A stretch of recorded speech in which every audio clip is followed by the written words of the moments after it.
एक मिनट, एक तरफ होता है। अच्छा, हेलो मैथमेटिशियंस। तो आज हम आपके लिए लेकर आ चुके हैं कॉक्स्टर इंटीग्रल, जो किसी रोलर कोस्टर की सवारी से कम नहीं है।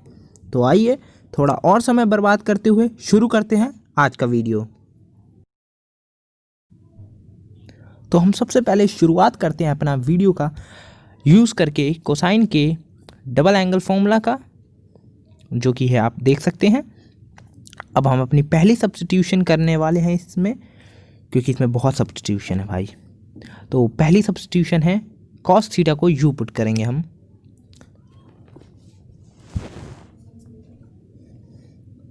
अब इसे रिप्लेस कर लेते हैं। अब हम दूसरी सब्स्टिट्यूशन करने जा रहे हैं, जो कि है 2u² - 1 को अल्फ़ा की। इसको भी रिप्लेस कर लेते हैं।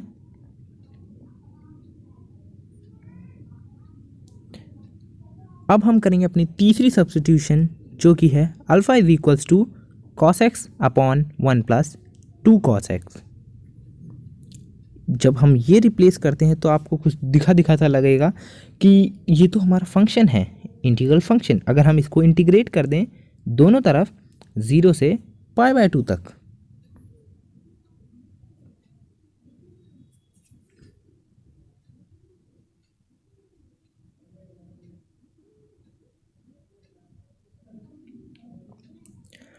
देखिए मानते हैं अभी यहाँ पे थोड़ी दिक्कत हो गई है, dx नहीं लिखे हैं, पर कोई बात नहीं, अगली थोड़ी देर में हम क्षणों में लिख देंगे। तो इसको थोड़ा सा अच्छा सजा के लिख लिया है हमने। अब अच्छा दिख रहा है कुछ। तो अब बस हमें ट्रायंगल से tan इनवर्स की फॉर्म में चेंज करेंगे अब अगले स्टेप में, क्योंकि ट्रायंगल से जैसे कि हम लिख सकते हैं, और इसका अगर आपको पता हो तो पीरियड होता है π/4, इसलिए हमने पीरियड π/4 कर लिया है। तो नीचे 2 आएगा, जिसकी वजह से वो 4 हो चुका है। अब कुछ और अच्छा दिख रहा है। तो आगे बढ़ते हैं। अब हम एक और सब्स्टिट्यूशन, x को 2y मान लेते हैं। तो dx 2dy, और लिमिट आप देख सकते हैं, जब x 0 है और x π/4, तो y हो जाएगा 0 और y हो जाएगा π/8।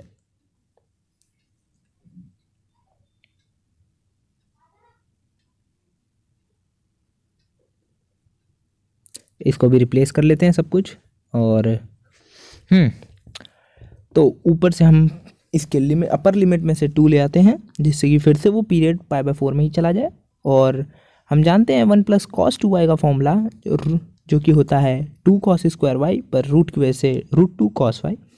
और नीचे हम साइन की फॉर्म में खोल देंगे cos 2y को, जिससे कि वो कुछ ऐसा दिखेगा। थोड़ा √2 से √2 काट लेते हैं कि थोड़ा अच्छा दिखे। और अब हमारे पास कुछ ये बचा है। तो अब हम सोचते हैं एक और चीज़ आपको बता दीजिए कि मान लीजिए अगर इंटीग्रेट कर रहे हैं हम 0 से 1 dt/1 + bt का होल स्क्वायर, तो बेसिकली ये होता है इंटीग्रेशन ही है 1/b tan इनवर्स bt का। लिमिट है 0 से 1। तो हम इसको कुछ ऐसा सिंप्लीफाई कर सकते हैं। सोचिए b को मैं उधर भेज दूँ इंटीग्रल की साइड, तो tan inverse b is equals to हो जाएगा b इंटीग्रल 0 to 1 1 + bt का स्क्वायर, जहाँ पर b क्या है हमारा अपर इंटीग्रल वाला फंक्शन, जो कि है cos y upon √2 - 3 sin² y। तो आइए इसे भी रिप्लेस कर देते हैं। तो अब हमारा फंक्शन आ चुका है डबल इंटीग्रल की फॉर्म में। मानते हैं थोड़ा बड़ा सवाल है, पर कोई नहीं, करेंगे आखिरी दम तक।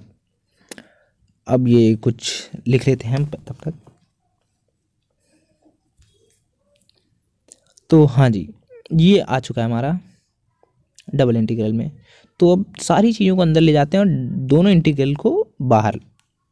तो यहाँ पर जो 0 से π/4 है वो विद रिस्पेक्ट टू y में चल रहा है, और 0 से 1 t की रिस्पेक्ट में है। अब ये सारी चीज़ें सिंप्लीफाई करने के बाद हमारे पास कुछ ऐसा दिखेगा आपको, ये मिल जाएगा आपको। ये बहुत ही बड़ा है, पर कोई नहीं।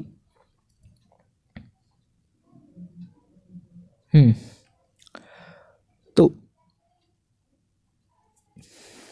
इसको थोड़ा सा हल्का सा सिंप्लीफाई करना है, हल्का सा, और कि नीचे साइन स्क्वायर में खोल देते हैं कॉस स्क्वायर वाई को, क्योंकि एक और सब्स्टिट्यूशन आने वाली है।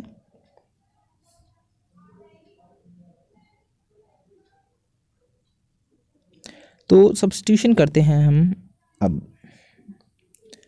जो सब्स्टिट्यूशन है वो बहुत ही खतरनाक होने वाली है। अब सारी चीज़ें बहुत ही मज़ा आने वाला है आपको सवाल में अभी। और तो पहले हम इसको थोड़ा सा और हल्का सा पूरा साइन की फॉर्म में ले जाना चाहते हैं।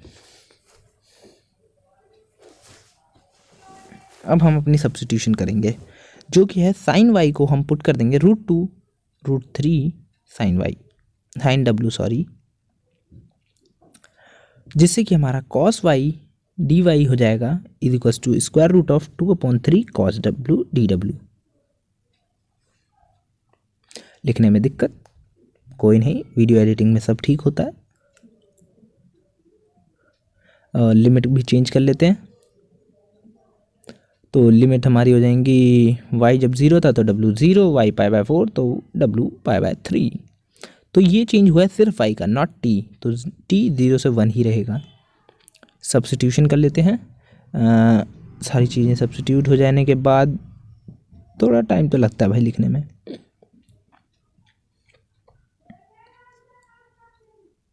ये थोड़ा सा और टाइम लेते हुए क्या करें,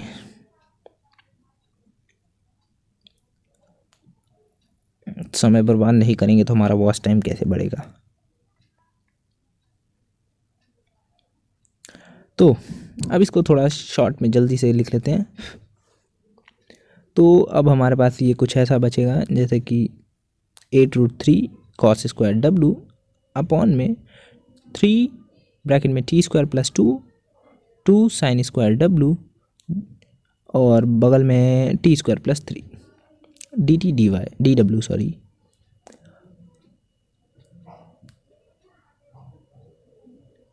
तो अब हम क्या करते हैं, पुट कर देते हैं s को 10w, एक और सब्स्टिट्यूशन। तो ds is equals to sec square W D W. But अगर हम दोनों तरफ स्क्वायर करके एक एक जोड़ दें दोनों तरफ, जिससे कि क्या होगा 1 + s स्क्वायर को हम लिख सकते हैं सेक स्क्वायर डब्ल्यू। वाओ। और sec square W can be written as, पहले हम ये कर लेते हैं। अब सेक स्क्वायर डब्ल्यू को हम लिख सकते हैं 1 कॉस स्क्वायर डब्ल्यू, जिसकी वजह से वो हो जाएगा cos square W 1 + s square, चूँकि हम सीधा सब्स्टिट्यूट कर सकते हैं अपर इंटीग्रल में। ये कैमरा फोकस बहुत ख़राब है,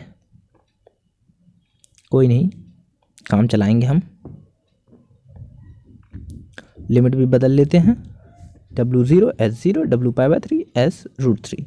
तो इंटीग्रल अब हमारा हो चुका है 0 से √3, 0 से 1, 8√3 1/1 + s स्क्वायर, और नीचे भी 3t स्क्वायर प्लस 2, और साइन स्क्वायर की जगह हम कॉस स्क्वायर में चेंज कर लेते हैं जिससे कि हम सब्स्टिट्यूशन आराम से कर सकें। तो 1 माइनस हम सीधा लिख सकते हैं 1 - 1/1 + s square t square plus 3 dt और ds/1 + s स्क्वायर। चलिए बूम। इसको थोड़ा सा सीधा सिंप्लीफाई, क्योंकि जो कॉक्स्टन ने प्रूफ करा था उसने सीधा लिख दिया था, तो हम भी सीधा ही लिखेंगे बिना बर्बाद करे टाइम। देखो भाई, प्रूफ में ऐसा ही लिखा था इसलिए हमने ऐसे लिख दिया, ठीक है। इसको सॉल्व करोगे तो आप यही पाओगे। तो जादू, हाँ, अब फिर से वही लिखो यार। तो अगले स्टेप में अब हम करेंगे पार्शियल इंटीग्रेशन, जो कि बहुत ही काम आने वाली है इसमें। तो ये याद रखिए, पार्शियल इंटीग्रेशन में हमारा s वेरिएबल लेके चल रहे हम। ऐसा क्यों, अभी आपको पता चल जाएगा।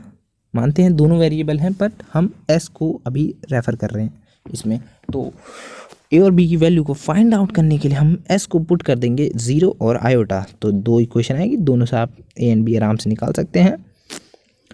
तो a आ जाएगा 1/2t स्क्वायर प्लस 6, और b आ जाएगा लगभग -t square 2t square plus 6, sorry. Replace करते हैं वैल्यू को, वही लिखने में समय बर्बाद, वॉच टाइम की बढ़त। हाँ, तो लिख लेते हैं जल्दी से। ए की वैल्यू 1/1 प्लस एक्स स्क्वायर। हाँ, तो इधर से भी कुछ ऐसा ही ऐसा आ जाएगा। तो अब हम चेंज वेरिएबल करेंगे, ऑर्डर ऑफ चेंज जिसे कहते हैं, है ना। चेंज इन वेरिएबल हो जाएगा तो 0 से 1 बाहर आ जाएगा, और अब हम अंदर ले जा रहे हैं ds को, और dt को बाहर ले जा रहे हैं। देखिए मानते हैं यहाँ पर थोड़ी सी गलती हो गई है, 0 से 1 लिख दिया हमने, और 0 से √3 होना चाहिए था। कोई नहीं, वीडियो एडिटिंग कब काम आएगी, वो तो हम ठीक कर ही लेंगे। वो 0 से 1 है, सॉरी दोस्तों, तो बाय मिस्टेक वो थोड़ा फ्लो में जल्दीबाजी में, मतलब वीडियो बनाने की बहुत जल्दी थी कि, तो ध्यान नहीं रहता। पर कोई नहीं, हम वीडियो एडिटिंग में सब संभाल लेते हैं, यही तो जादू है। अब हम थोड़ा सा और समय बर्बाद करेंगे और इसको लिखेंगे 1/a tan इनवर्स x/a।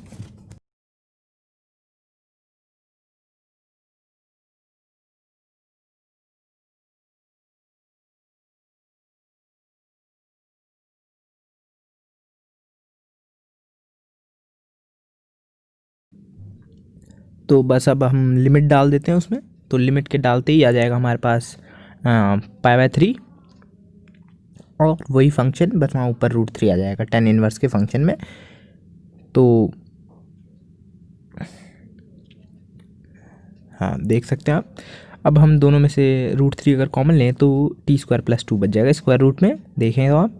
और ये इंटीग्रल को अब हम मल्टीप्लाई कर देते हैं, मतलब कि ये इधर से दोनों में मल्टीप्लाई हो जाएगा 4√3 वाला चीज़। तो लिख लेते हैं, तो यहाँ पे t/² और t² + 2, t² + 3 भी लिखना था पर वो भूल गया था मैं लिखना, पर कोई नहीं, थोड़ी देर बाद मैं लिख दूँगा। हाँ, तो जी ये फिर से tan इनवर्स का ही इंटीग्रेशन है, 1/a tan इनवर्स x/a। और कैमरा फोकस ससुरा बहुत ख़राब है। हाँ, तो अब मेरे को याद आता है कि लिखना, फिर मैं मिटा के लिख रहा हूँ कि t² + 3 भी लिखना था, जो कि मैं भूल गया था। तो अब लिख देते हैं। तो अब जो हमारा फर्स्ट इंटीग्रल वो तो ख़त्म हो चुका है, जो बचा है हमारे पास वो है सेकंड इंटीग्रल। तो पहले इंटीग्रेशन को अगर हम सॉल्व कर लें तो बेसिकली हमारे पास पहले इंटीग्रल का सॉल्यूशन 2π²/9 आ जाएगा बेसिकली।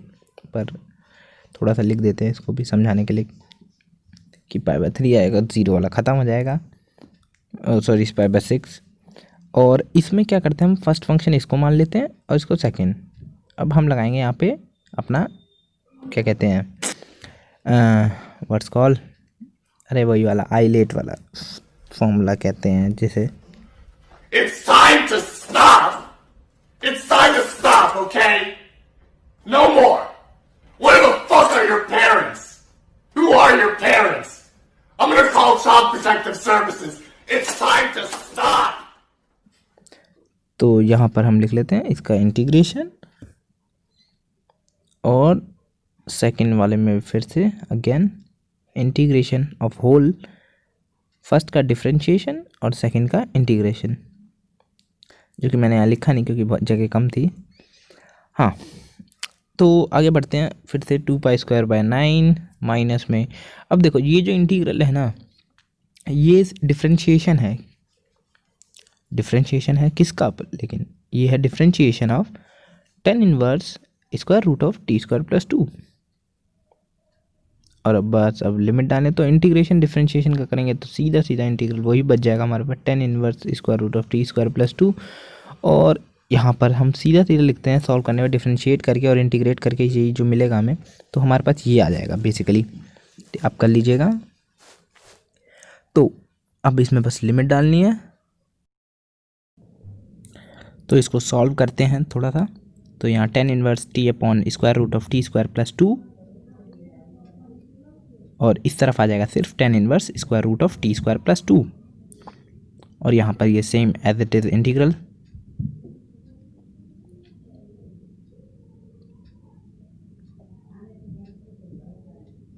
ठीक, तो ये बचा था हमारे पास, तो ये आ गया 2π²/9। इसमें लिमिट डालेंगे तो हमारे पास आएगा ये आप देखें तो 6, और इस तरफ से आएगा पाई बाय 3 माइनस में ये इंटीग्रल एज इट इज़।